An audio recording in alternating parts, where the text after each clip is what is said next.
ask Lordbutterfly to join me on stage. We don't want to have a full presentation because this would take 2 or 3 hours. Anyway, we have the audience here and maybe some people on the live stream who might come up with some questions. But let me start with it. What drove you and the team behind it to even make this video? Yeah, thanks for having me, Detlef, first of all. Great organization. This isn't the first time that the film has been showed, so I just want to ask you guys, how many of you saw it for the first time here in Aachen? Yeah, quite a few of you. So if you have any reviews, you can always write it down on the Hive blockchain. Keep them nice. So, like many ideas on Hive, all the best ideas for doing stuff came from a Hive comment section.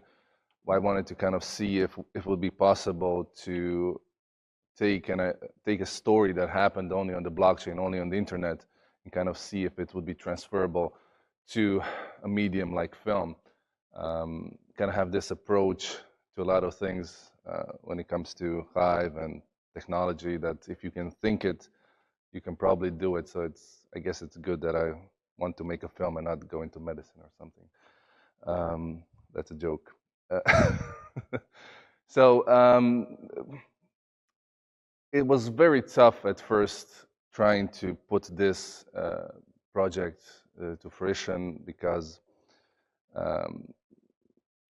the whole idea, you have to first develop a certain concept, and then from that put it into practice. And kind of the big obstacle was actually to kind of see how we could take these stories from the blockchain and turn them in something that's presentable through a script. And it's good that I managed to find a great team of people to work with that had experience in doing this. Our director is an award-winning director, had films in a lot of award-winning festivals, and like Berlinale and certain others as well. The whole, once you develop a concept, it gets much easier following up the whole story. We kind of added the whole idea of the narrator as a character in itself. So we're kind of moving away from the whole talking head documentary film feeling, where you're kind of stuck in a certain way you're presenting the story. So we kind of try to refresh it in that manner a bit. If we did a good job or not, that's basically on the audience to decide. But it's been a great experience doing it. Took a bit more time than I expected. It's not easy making film, what I found out in the end. So I hope you guys enjoyed it. I hope it's finally seeing it delivered what you were expecting. And for the premiere in Mexico that happened 2 years ago, we really loved the response from the audience, and a lot of emotions come up to the surface. And yeah, it's always good to see that the actual people the story is told about enjoy the film. That's kind of the big thing for me as a part of the community, and making something that's creative, coming from down deep for myself as well. So it was a great feeling working on this. I'm open to questions. And Can I help you? yeah. Thank you, Daniel. It was very, very interesting, and indeed the emotional movie. I do have a couple of questions. First, about how did you get Andrew Levine to intervene in the movie? Was it before or after Koinos?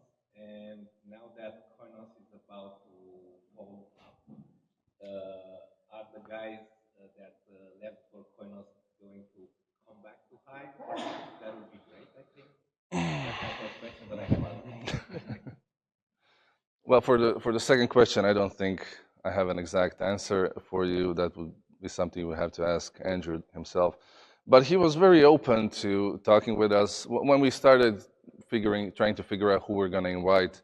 we actually reached out to everybody that was involved. We tried to contact the Korean community. We tried to contact even Justin Sun himself to get his input on things. But you know, it's a big no from that part. But for Andrew, he was very open to discussing things with us. He had quite a bit to say, and yeah, he's been very supportive during that time of what Hive built in the end, and it was really great to have his input as somebody who experienced that from the other side.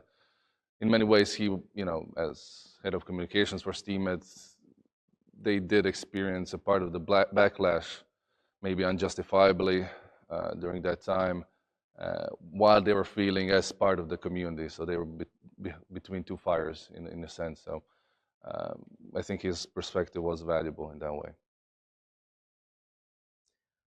Other questions?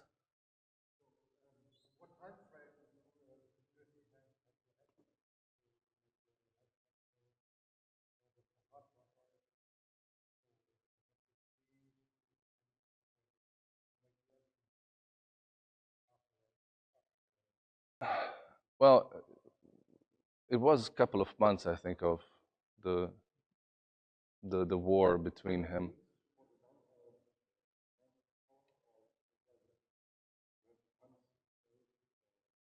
Mm.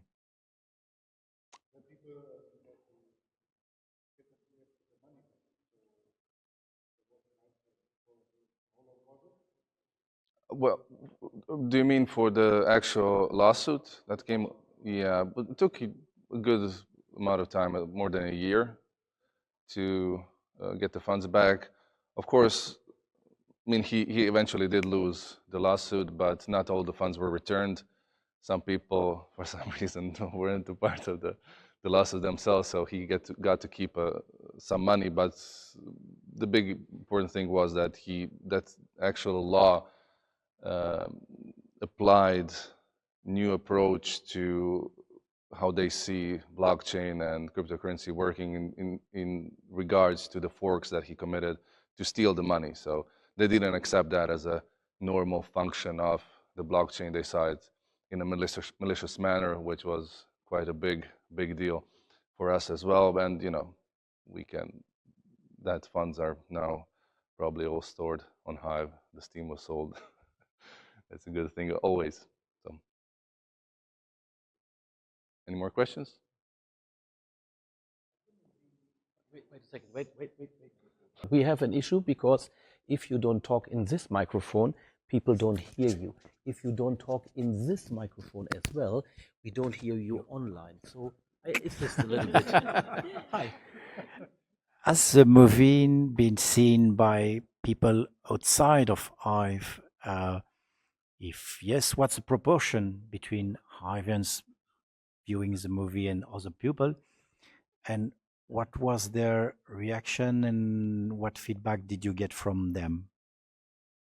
Thanks. Yeah, so the way the film is set up, the first part kind of covers the basics about crypto, and then the second part is the part where we cover the story. It's kind of an answer to the questions that the first part sets up. So it has kind of, we build it so it has an appeal for the outside of Hive audience.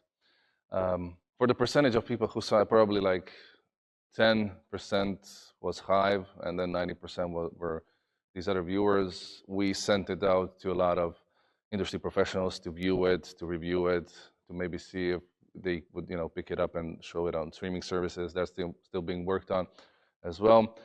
It's been shown at a few festivals. It's been shown in universities as well to students in the United States. One Hiver actually is a professor that I wanted to show it to a student. So that also happened. And here we're also working on a few other places. It might show up online as well to show it to all the hivers that weren't lucky to be in Mexico or Aachen. But yeah, it's been seen, maybe not as much as I would like as a producer of the film, but that was the goal. So I understand your sentiment here.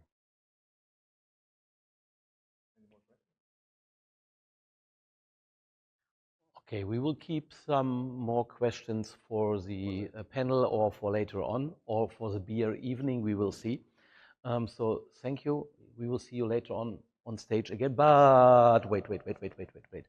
Even your head with still a lot of hair on it might be good for a cap. And be careful, there are some stickers in it from World Weapon. Okay, Thank you.